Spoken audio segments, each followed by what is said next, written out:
Amados irmãos e irmãs, paz e bem, estamos no segundo domingo da Quaresma. O Evangelho para hoje é Mateus capítulo 17, versículos de 1 a 9. Naquele tempo Jesus tomou consigo Pedro, Tiago e João, seu irmão, e os levou a um lugar à parte, sobre uma alta montanha, e foi transfigurado diante deles. O seu rosto brilhou como o sol e suas roupas ficaram brancas como a luz. Nisso apareceram-lhes Moisés e Elias conversando com Jesus. Então Pedro tomou a palavra e disse: Senhor, é bom ficarmos aqui. Se quiseres, ou se queres, vou fazer aqui 3 tendas, uma para ti, outra para Moisés e outra para Elias. Pedro ainda estava falando quando uma nuvem luminosa os cobriu com sua sombra.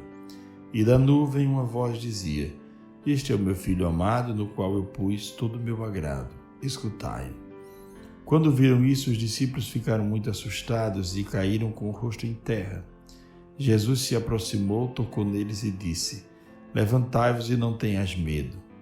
Os discípulos ergueram os olhos e não viram mais ninguém a não ser somente Jesus. Quando desciam da montanha, Jesus ordenou-lhes: Não conteis a ninguém essa visão, até que o Filho do Homem tenha ressuscitado dos mortos. Palavra da salvação, glória a vós, Senhor. Bom, nós estamos diante de um texto belíssimo da transfiguração do Senhor, que nós vamos agora procurar refletir, tomando alguns pontos. Eu diria que o texto de hoje pode ser dividido ou pode ser pensado pedagogicamente em 5 partes. Primeiro ponto, a subida de Jesus e dos 3 apóstolos ao monte. Isso o Evangelho diz que, a versão mesmo do Evangelho original aqui do grego diz no 6º dia, não é? Que 6º dia é esse, né? Interessante partir daí. E o segundo ponto é, então, primeiro, a subida de Jesus com os apóstolos.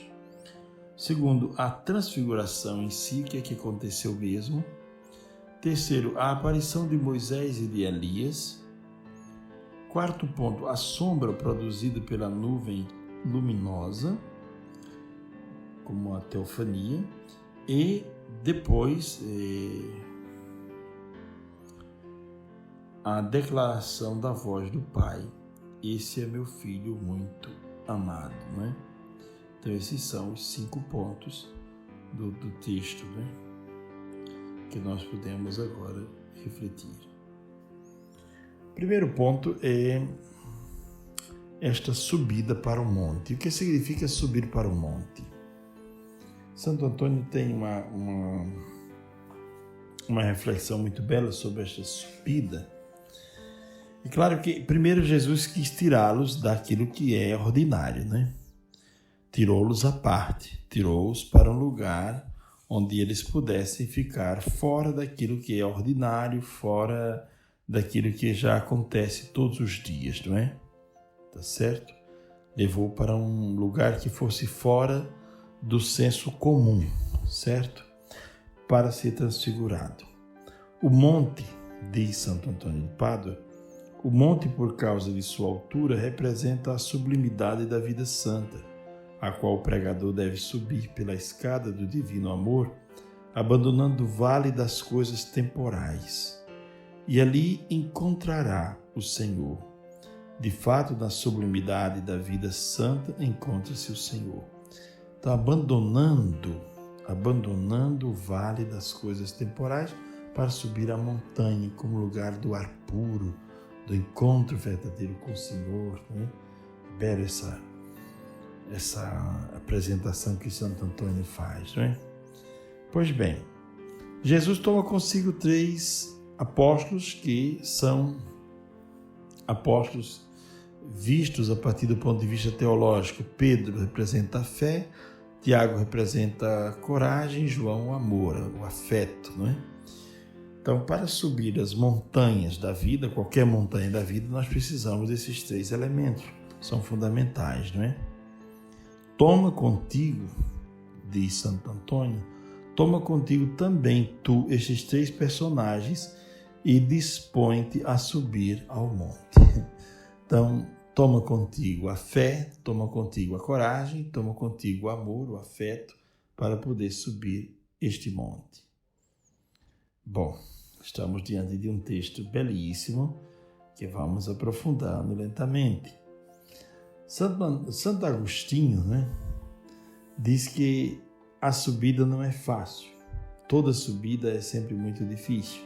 Ele diz: o médico toma o remédio amargo primeiro para encorajar o seu doente, o seu paciente, Então, subir o monte para depois mostrar a transfiguração. São Gregório diz: bebendo o cálice amargo, chega-se à alegria da cura. Para salvar a vida, dizia Ovídio, deveis enfrentar o ferro e o fogo. Para dizer que na vida teremos sempre montes, montanhas para serem escaladas, Teremos sempre muitas montanhas, a vida não é fácil. Então, se você vai escalar uma montanha, essa montanha é uma doença, tome consigo Pedro, Tiago e João, a fé, a coragem e o amor. Se você vai fazer uma prova qualquer, um Enem, tome consigo esses 3 elementos, esses 3 apóstolos, a fé, a coragem e o amor.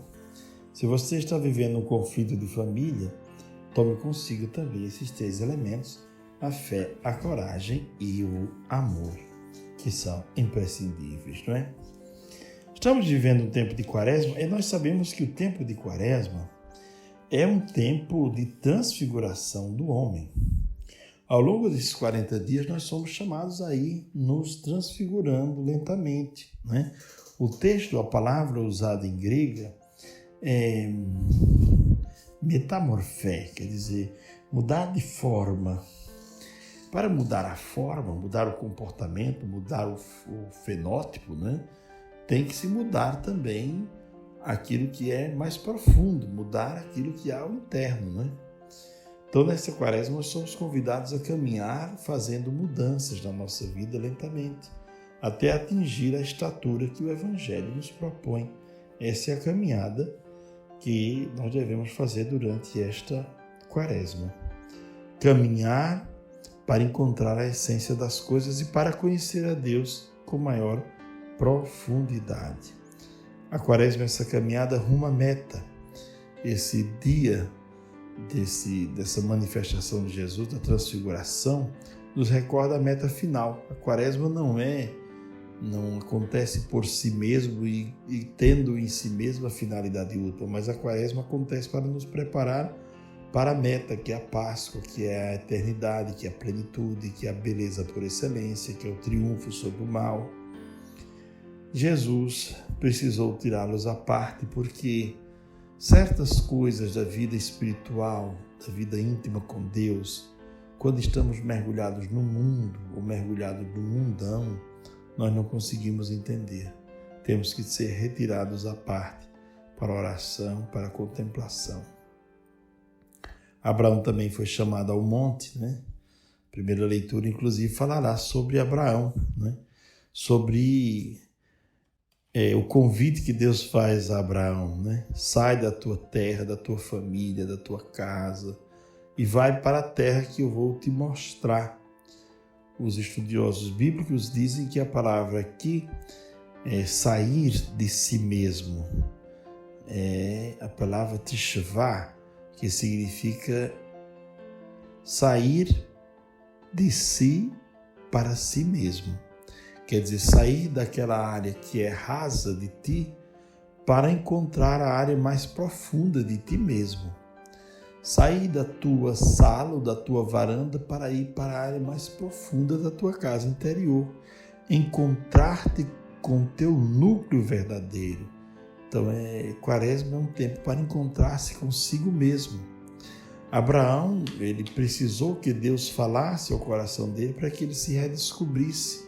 A Quaresma é um tempo de descobertas também, de metanoia, de mudar de mentalidade. Abraão se sentia um fracassado já a certa idade, não tinha descendência, Era um homem que se sentia um fracassado.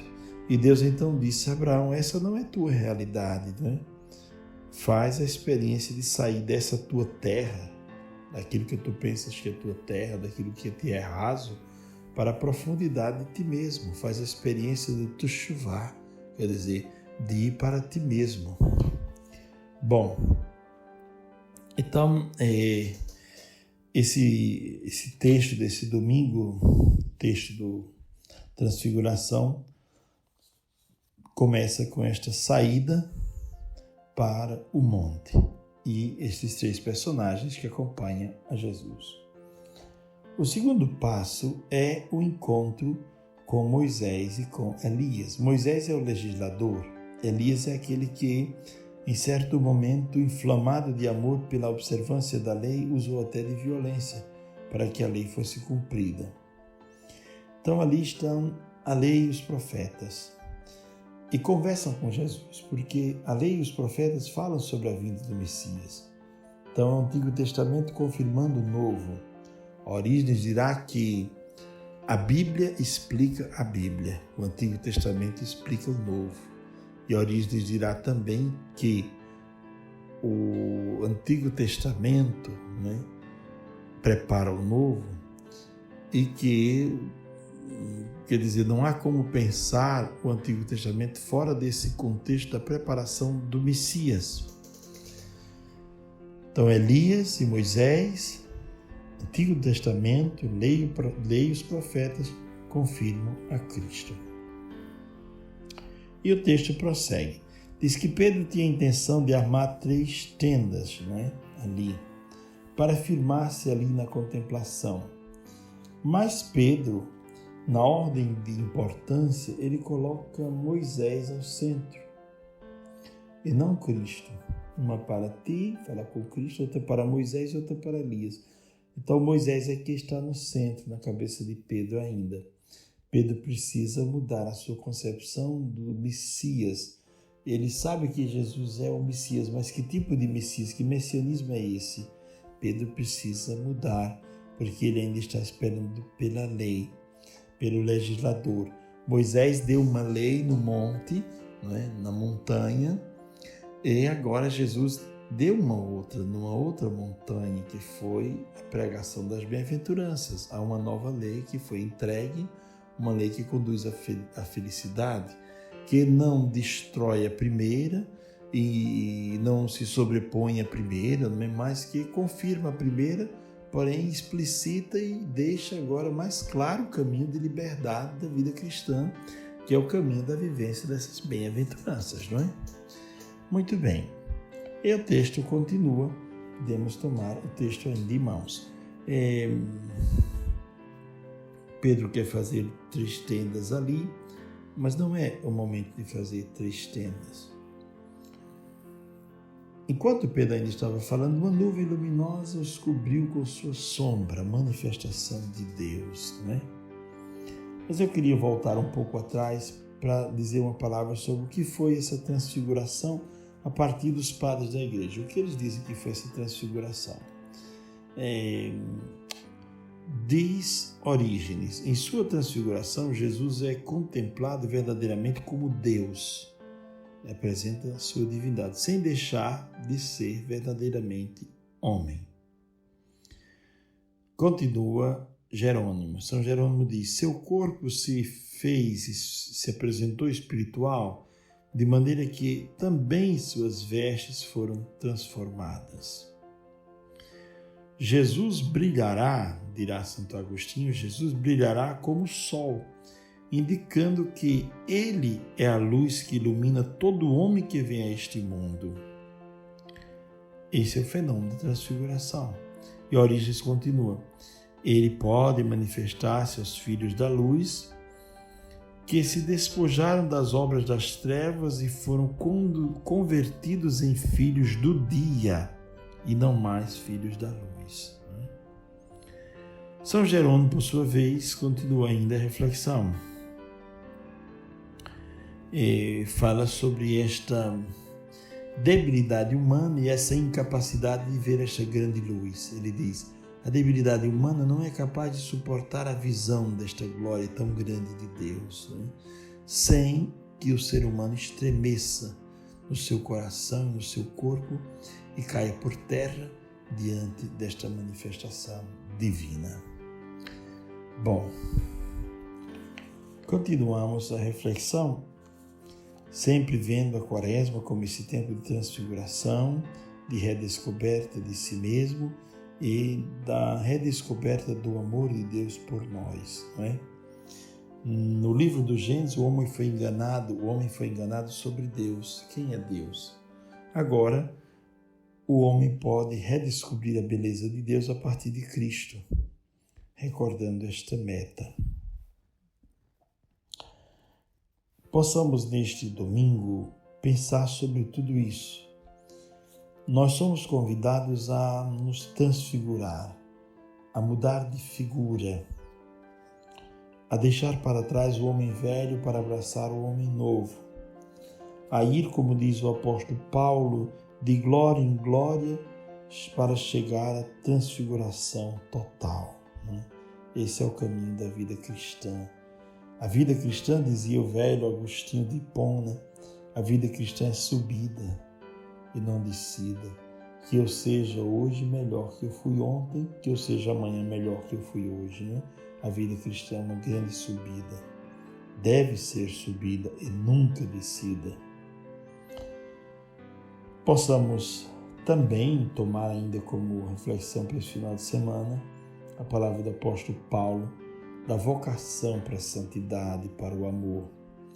Essa subida é necessária porque faz parte da nossa vocação. É nossa vocação subir para a montanha.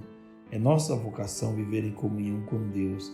É nossa vocação transparecer a imagem de Deus para o mundo. Pois bem, amados irmãos e irmãs, eu quero desejar a todos um ótimo domingo e que possamos ajudar os outros nesta semana a fazer experiência de transfiguração.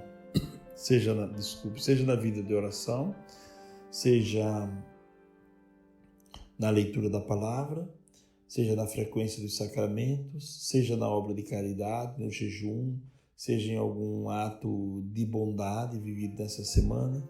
Devemos ajudar os irmãos a experimentarem esta transfiguração e esta subida. Tenham todos um ótimo domingo, paz e bem.